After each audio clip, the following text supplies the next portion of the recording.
pessoal, tudo bem? Aqui estou eu para falar um pouquinho mais de Jonas. Hoje o nosso tema será ressentimentos.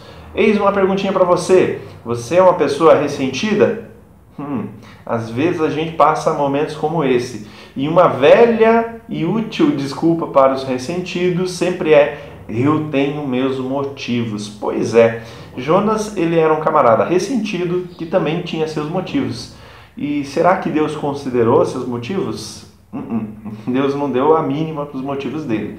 Pois é, eu quero falar com você hoje a respeito dos tais motivos do ressentimento de Jonas. Como você sabe, Deus deu uma ordem para Jonas ir até os ninivitas pregar o arrependimento, mas ele não deu a mínima, ele fugiu, desobedeceu a Deus. Só que os motivos de Jonas eram os seguintes: os ninivitas, galera, eles eram uma das principais ameaças ao povo de Israel. Eles eram um povo cruel, ímpio, pagão. Só para ter uma ideia do que acontecia quando os ninivitas tomavam as terras de Israel, era o seguinte: eles tomavam as terras, queimavam todas as plantações, queimavam as casas, lembrando que a agricultura era o principal meio de subsistência dos israelitas. Mas não paravam por aí, eles levavam pessoas de Israel como cativos, e quando eles levavam cativos, eles arrancavam a cabeça dos cativos e faziam montes com os crânios dos seus inimigos. Pois é, eles eram sanguinários demais, um povo nojento mesmo. Só que Jonas, como um bom patriota, como um bom nacionalista e como um israelita de carteirinha, ele guardava aquele rancor contra os ninivitas. Ele estava mais querendo que o povo de lá de Nínive se explodisse mesmo. Não queria saber de perdão para eles, de arrependimento, queria que eles se lascassem mesmo. Só que, através da história, nós vamos vendo que Jonas era um camarada que, embora soubesse muito de Bíblia, soubesse muito de teologia, conhecesse bastante a respeito de Deus, ele era alguém que ainda não conseguia olhar as pessoas com o amor de Deus. Ele não conseguia amar aqueles que eram diferentes. Ele só conseguia amar aqueles que eram iguais a ele, aqueles que não eram uma ameaça à sua vida, à sua cultura, à sua conduta. Ele só conseguia amar pessoas que eram boazinhas como ele era. Ele não conseguia amar os seus inimigos. E a gente vai vendo o enredo da história. O pior é que Jonas, depois de pregar contra a força, ele prega uma tremenda má vontade aos ninivitas. Era para ele percorrer 3 dias, ele percorreu 1 dia a cidade de Nínive, e depois de fazer esse péssimo trabalho, ele prega, ele sobe até um lugar alto onde ele podia ver os ninivitas. E o que ele faz? Ele fica ali aguardando a destruição dos ninivitas. Ele queria mesmo que descesse fogo do céu e terminasse com aquele povo. Ele foi procurando, tipo, como se fosse um cinema 3D. Ele fica ali só querendo observar a destruição dos ninivitas.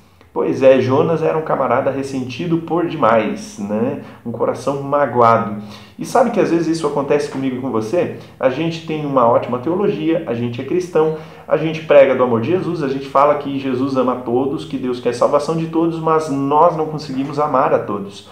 A gente volta e meia apresenta os tais motivos do porquê a gente não consegue perdoar pessoas, amar pessoas e se reconciliar com as pessoas.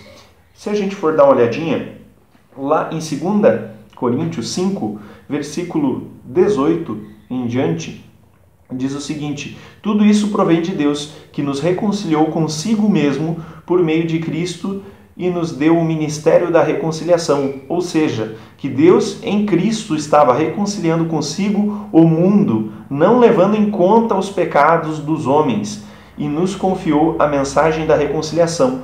Portanto, somos embaixadores de Cristo, como se Deus estivesse fazendo o seu apelo por nosso intermédio. Por amor a Cristo, lhe suplicamos, reconciliem-se com Deus. Pois é, galera, nós temos o ministério da reconciliação.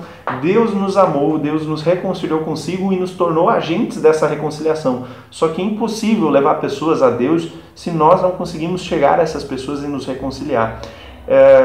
Pode ser meio duro o que eu vou falar, mas não adianta você pagar de crente, louvar a Deus por seu grandioso amor, mas você não conseguir amar pessoas à sua volta, mesmo aquelas pessoas que te feriram. Pois é, Jonas, ele não queria amar os diferentes, aqueles que tinham causado danos ao seu povo e até a ele mesmo, pode ser, porque ele ainda não tinha entendido que ele mesmo tinha sido amado e perdoado por Deus. Em toda a história, Jonas deu bola fora com Deus, mas Deus teve paciência com ele, não desceu o fogo do céu sobre a cabeça dele e decidiu usar ele mesmo que Jonas fosse rebelde. Pois é, eu e você também estamos na mesma situação. Nós temos que entender que nós não merecíamos o amor de Deus, nós não merecíamos perdão, até porque se você olhar lá em Romanos 5:8, vai dizer que Deus nos amou quando ainda estávamos no pecado. Isso deve servir de exemplo para mim e para você. Romanos 15:7 diz que nós devemos aceitar as pessoas da forma que Cristo nos aceitou. Você com certeza vacilou muito contra Deus e Jesus teria os seus motivos para não te amar. Pois é, nós devemos amar com o amor que Jesus nos amou.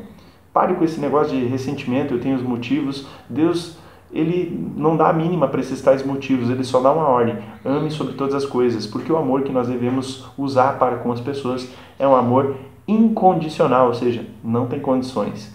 Que você possa pensar nisso, assim como Jonas teve que pensar na força, na dor. Que Deus abençoe seu dia. Largue esse ressentimento, meu querido, minha querida. Isso não vem de Deus, isso é coisa do maligno. Falou! Deus abençoe. Tchau, tchau.